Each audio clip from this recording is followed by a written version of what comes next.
Everything, Anything, and Nothing Really, the podcast where we will talk about everything, anything, and nothing, almost always at the same time. My name is Eric Walensky, and I am one of the hosts. I am the other of the hosts. My name is Matt. And good evening to you, Matt. Good evening, Eric. How are you? I'm doing okay. Just leafing through my weekly newspaper thing that comes in the mail. And I'm especially excited because guess what is in this week's issue? Coupons! Yes! Well, yeah, coupons. And I've got a bunch of Ask Dr. Polly's stored up. Yes. I've been wondering. Our favorite write to me, and by the time it gets to me, hopefully your pet isn't dead, and you can take my medical advice. Yes, Ask Dr. Polly, the newspaper vet. Yeah, this first one really cracks me up here. This is the question. Dr. Polly, I have moved into a new home in a retirement community. My 2 dogs have adjusted great, but my cat, Elvis, is peeing all over. Now, what is very funny about this is Elvis is in quotes, which leads me to believe that this cat's name may not actually be Elvis. And whoever wrote this is trying to protect the identity of their cat that's peeing all over the place. I don't want anyone to know it's Mittens. Shh! Elvis, remember Elvis. We'll call you Elvis because of your pelvis problem there. Yes. So, quote, Elvis, if that is your real name, is peeing all over. I first noticed the smell in my spare room, and then I found another wet spot in my bedroom. Oh, is there God. something I can do? I don't want to get rid of Elvis.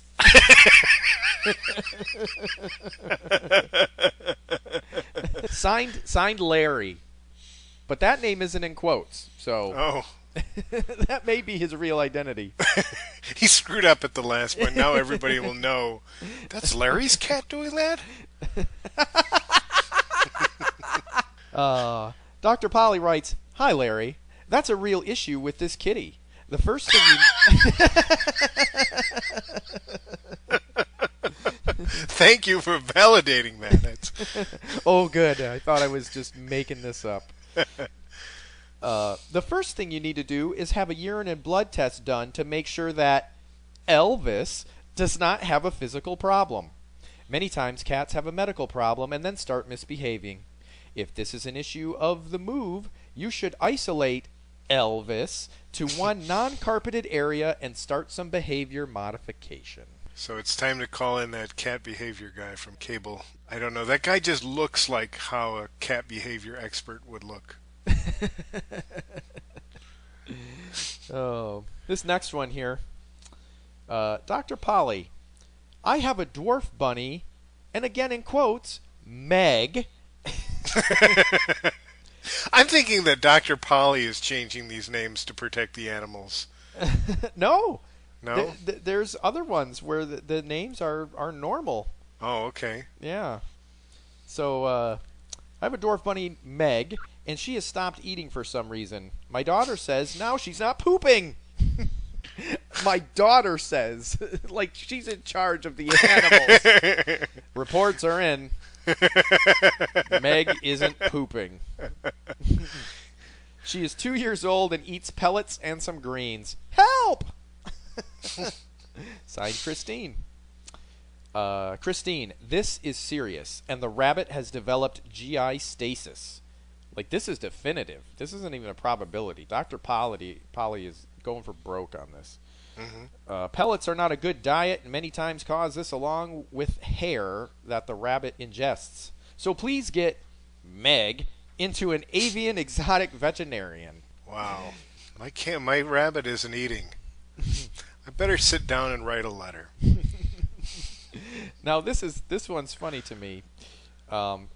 You tell me what piece of information is missing from this one. Dear Dr. Polly, are geckos poisonous to Molly? She is caught.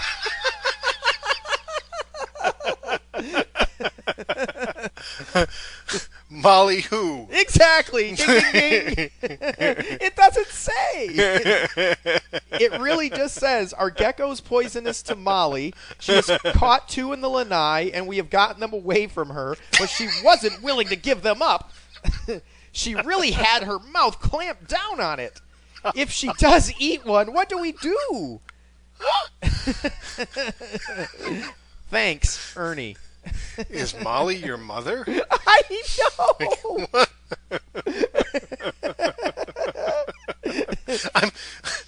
Because the only place that I've heard the word lanai lately is on a rerun of the Golden Girls. So I know.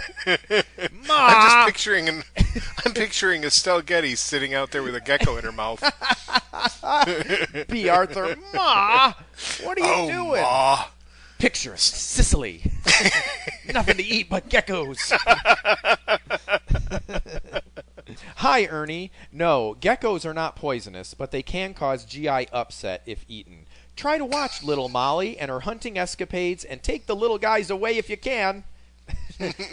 Little Molly. Now I'm really picturing like the 4' nothing Estelle Getty tottering around. Little Molly. Oh, yeah, that cracked me up. Are geckos poisonous to Molly? Like Dr. Polly knows who that is. Dr. Polly knows the names of everybody in the community. I know. She remembers everybody who writes into her. That's why she's great. And this last one here is kind of funny.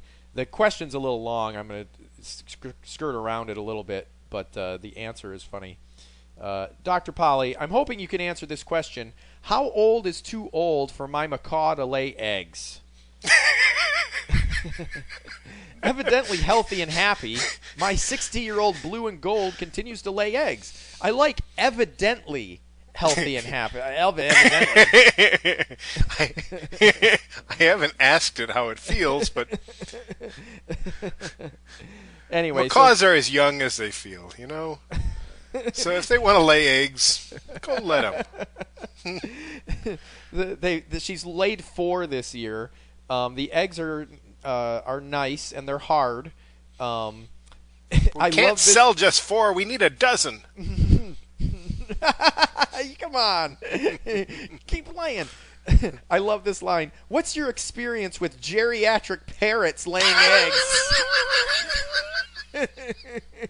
Geriatric parrots.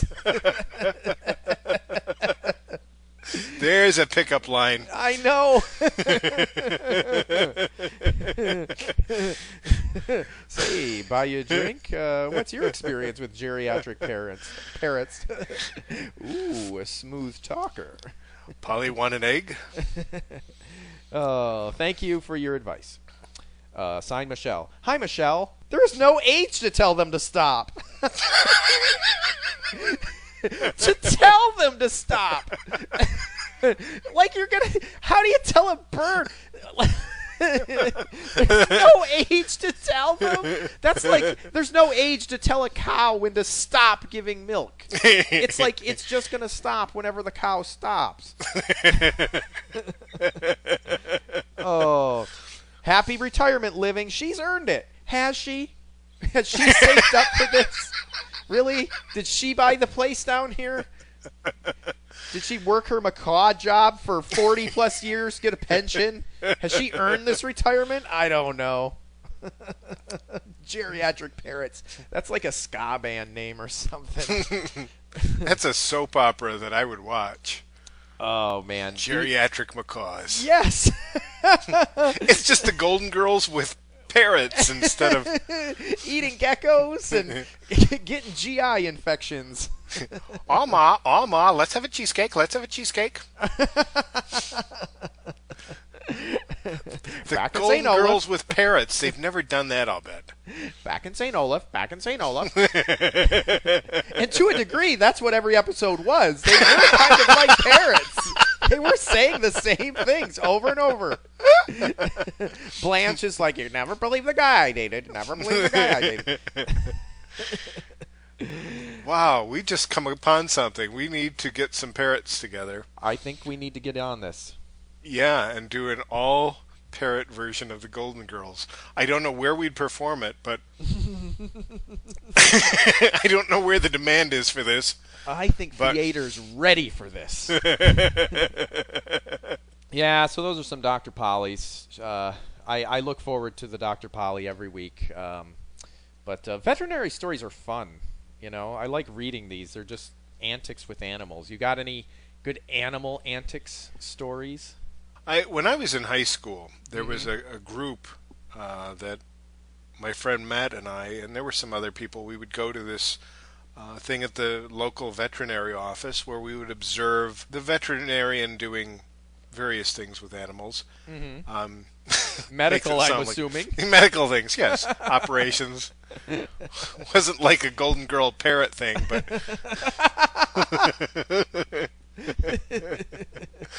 But anyway, one time a woman had brought in a sheep, and the vet asked, "What's wrong with the sheep?"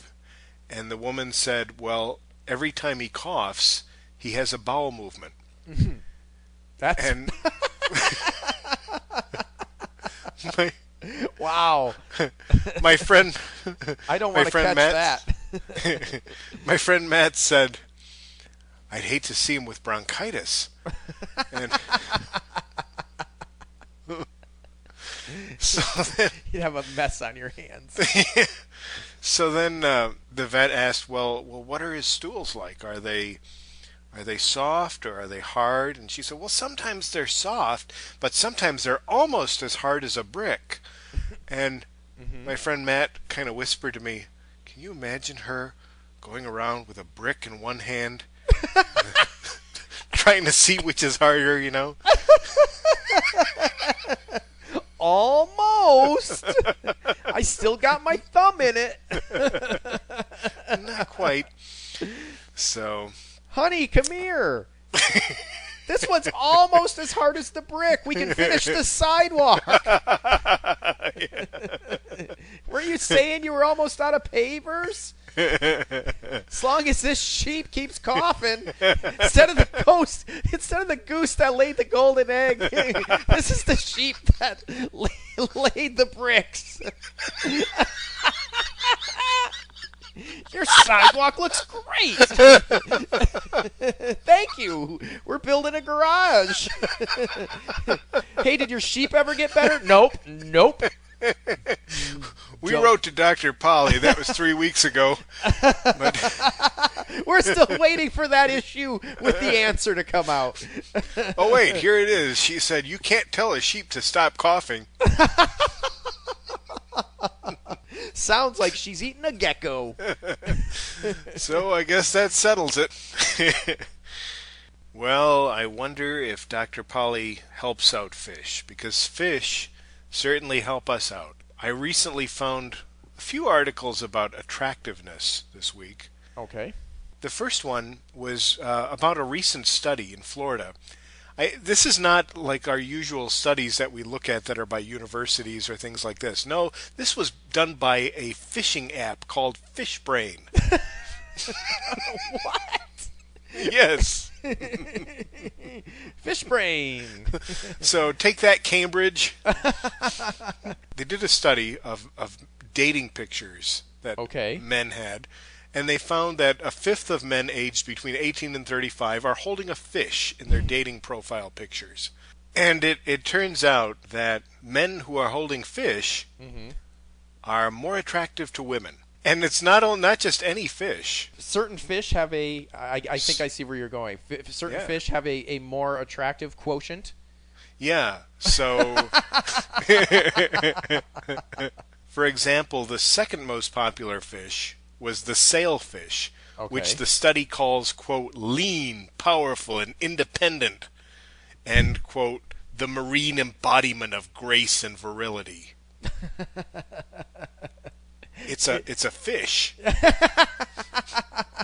Presumably a dead fish. Right. In somebody's hands. He was the marine embodiment of grace and virility before this guy killed it. Look at what I do. I kill grace and virility. And also the least attractive fish was the common carp. Oh. The quote from the article says, "A diminutive young common carp is unlikely to help woo a woman," suggesting that in the aquatic world, at least, perhaps size does matter. Because of a carp? When reached for comment, Aquaman said, "All I do is touch fish, and I don't have a girlfriend."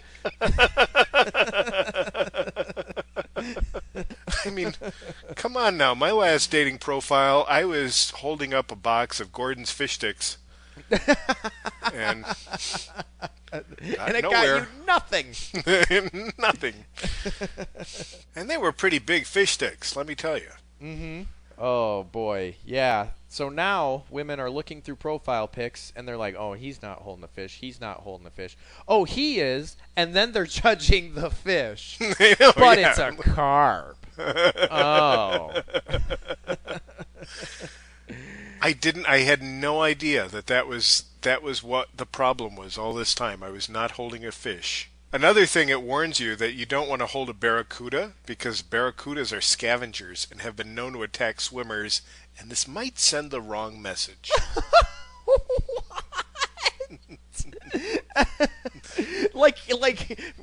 Holding a barracuda is like throwing up a gang sign in your dating profile pic. Nobody, whoa, I don't want to get involved with that, man. Hey, I'm just looking for a date.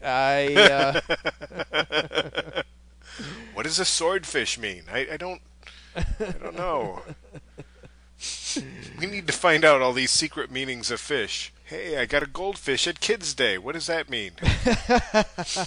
Yeah, so that's one of the things that makes a person more attractive. Also, there's a study that was done in Japan about attractiveness, and what they have found is that if you wear a white mask, it makes you less attractive. Huh. Covering your face makes you less attractive. Right. Who would have thought? Well, apparently in Japan right now, I mean, because it's kind of the end of, as we're getting out of winter and stuff, people are trying to protect themselves from the flu, and then there's hay fever type things and stuff. So a lot of people are wearing masks, and I guess it's become a thing where a lot of women are wearing masks just so they don't have to put on makeup. Oh, so it's just an easy thing. Yeah, so, the line in the article says these masks have become especially popular among young women who don't want to bother with putting on makeup, and mask fans of both genders have voiced their appreciation at how wearing a mask helps keep their face warm. Oh, yeah, so does a scarf, and it doesn't scream, "A pandemic is coming!" What? Walking around in a medical mask looks scary. That's the first thing I think. I don't care what they look like. I mean, for Pete's sake, Miss America could come walking towards me in a surgical mask, and I'm like, oh, stay away.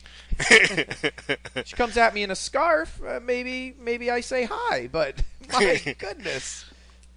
Well, I mean, I'm thinking to myself, who else likes to wear masks out in public like that? Who? Bank robbers. Say, he's cute. Is that a mackerel he's holding?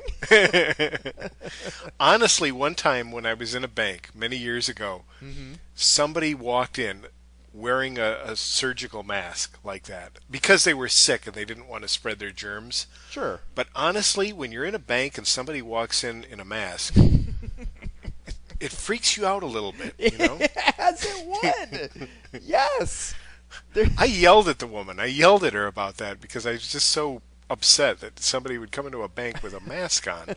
I was just trying to protect you. No. Well, that's the thing. That, like you said, the article said that masks are making people look unattractive. It's because I'm not thinking attractiveness. I'm worried about what I'm going to catch from this person. A mask to me says avoid me. Yeah. Anytime I want to be alone, I'm going to wear a mask. Maybe that's why the Lone Ranger was always alone. Oh. except for Tonto. But that's why he was the Lone Ranger, because of the mask, I'll bet. Who was that masked man? Oh, he's got bronchitis. And he leaves a mess every time he coughs. That's why he's the Lone Ranger. Tonto's behind him like, this is almost as hard as a brick, you know. It's almost as hard as a silver bullet. But, that's how we made him. So, the study, though, this Japanese study, They photographed 66 men and 66 women, and each person was photographed twice, once wearing a white surgical mask and once without. And then these pictures were shown to different groups, and I guess people liked the ones without the masks better. As you would. I guess so, yeah. So I guess there's a lesson too. So don't wear a mask. Hold a fish. Oh, and well, I'm picturing the people in this study, like, okay, thank you for coming. Yes, okay, I'm going to show you 2 pictures. Okay, it's going to be the same person, yeah, and one's going to be masked and one's not. Okay, which one do you like better? What? We're studying this? What are you... It's like we're going to show you 2 TV shows, one scrambled and one clear. You tell us which one you liked better. Okay. Gonna go out on a limb here. The one I can fully see. Kind of trick are you pulling on me here? Oh, yeah, that man. was... Well, and the other thing, I mean, they must have, they got to a point where it was like, why, so many people are wearing white masks. Do I think that's attractive or is it not attractive? Let's study that. Right. Is that hot? That's hot, right? Like it's these Japanese scientists just talking. That's hot, right? Right? That's kind of hot. I don't know. Well, you want to ask some other people? Yeah, let's do that. Let's figure this out.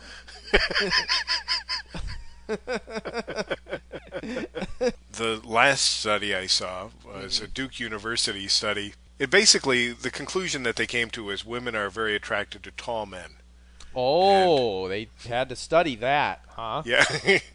So it went on to say that for every inch below 5 feet 10 inches tall, a man has to earn $30,000 more to be seen as equally appealing to women in the dating market. So if you're 5'7", you have to make $90,000 more a year. Boy, I bet Danny DeVito kills it though, right?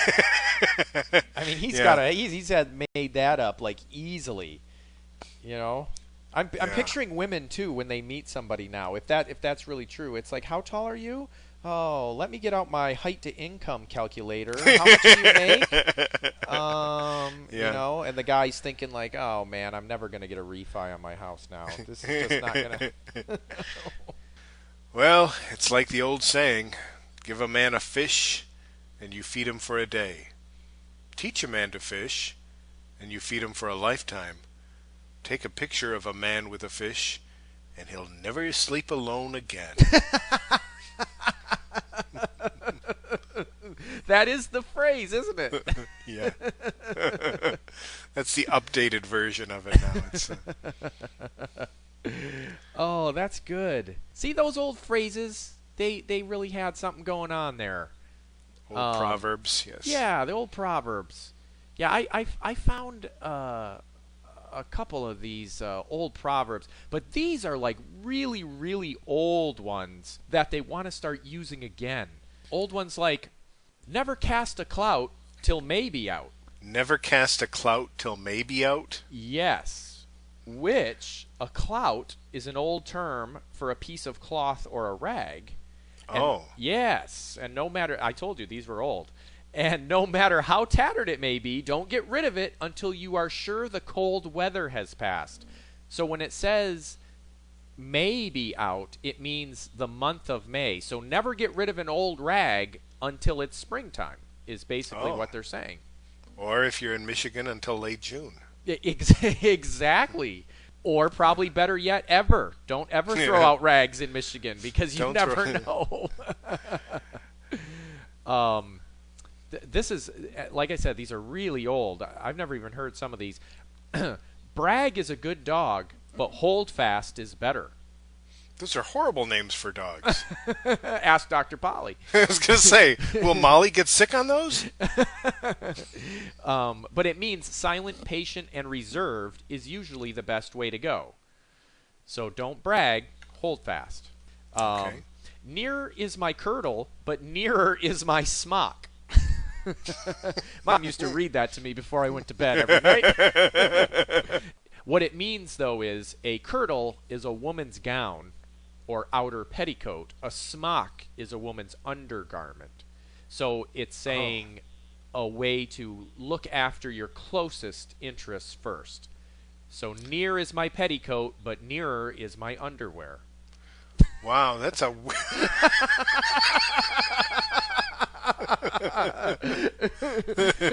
Do you see that at parties? Hey, where's your coat? It's over there. Here's my underwear. Spilled some soup on my outer garment, but I'm more concerned about my inner garments. I've been coughing, you know.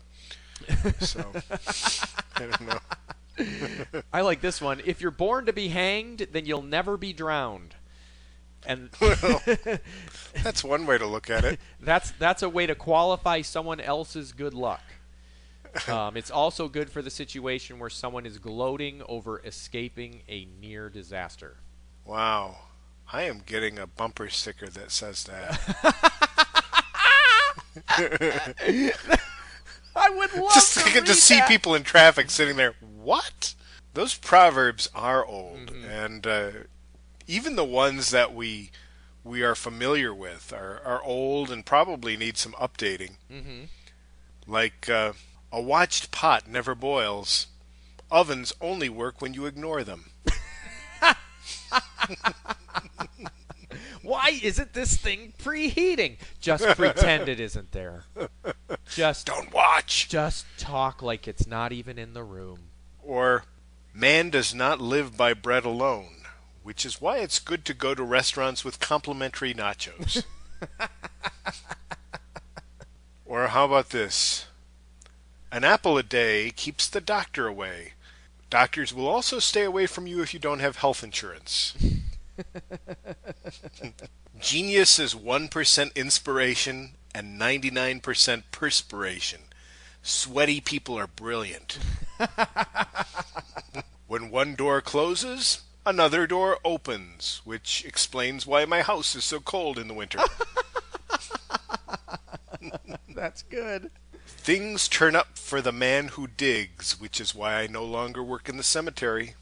Oh, funny. That one's good. An ounce of discretion is worth a pound of wit. But if you're using scales to measure either of those things, you've got bigger issues. Where's my wit converter? How many pounds of wit do I have? Good things come in small packages, but try finding a woman who will buy that. Oh, funny. Especially when it's a fish. How about this one? Never let the right hand know what the left hand is doing. Everything must be a complete surprise to the right hand. Keep it completely in the dark. That kind of sounds like ignoring the oven. The right hand should never know what the left hand is doing, and don't ever tell the oven that you need to make dinner, and don't watch the pots. I've got a couple. Never look a gift horse in the mouth. If he ate something of yours, it'll be coming out the other end. Okay. It'll be hard as a brick. If you can't take the heat, get out of the kitchen. Especially if it's on fire from burning dinner again, Martha. Well, I couldn't watch the pot boil, so... The oven just knew I was there. The grass is always greener on the other side of the fence. Because it's been chemically altered. Thanks, Monsanto. Mine just kind of got angry at the end there. Yeah, really. Where's the spirit of Dr. Polly? It's nowhere to be found in your Proverbs. Martha's name was in quotes, though, so you don't know exactly who burned dinner. Somebody did. I don't know if it was Martha. Is Molly going to be allergic to that Monsanto grass? She's been catching geckos in it all day. Oh. You know, when we come full circle, I think it's time to wrap the podcast. Well, you know what they say. All good things must come to an end, so this podcast may go on forever. Oh, and hopefully it will. Well, thanks everybody for listening to the podcast. Be sure to like us on Facebook.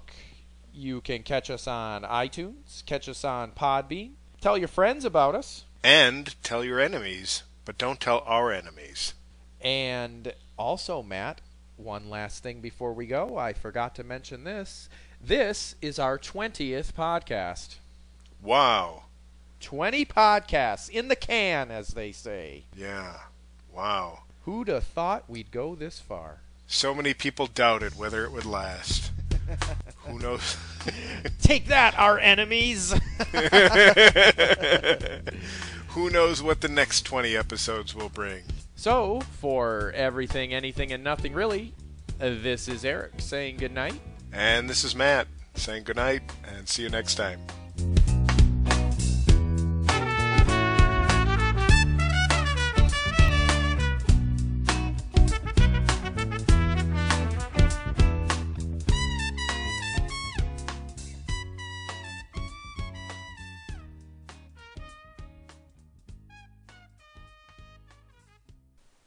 Can you close that?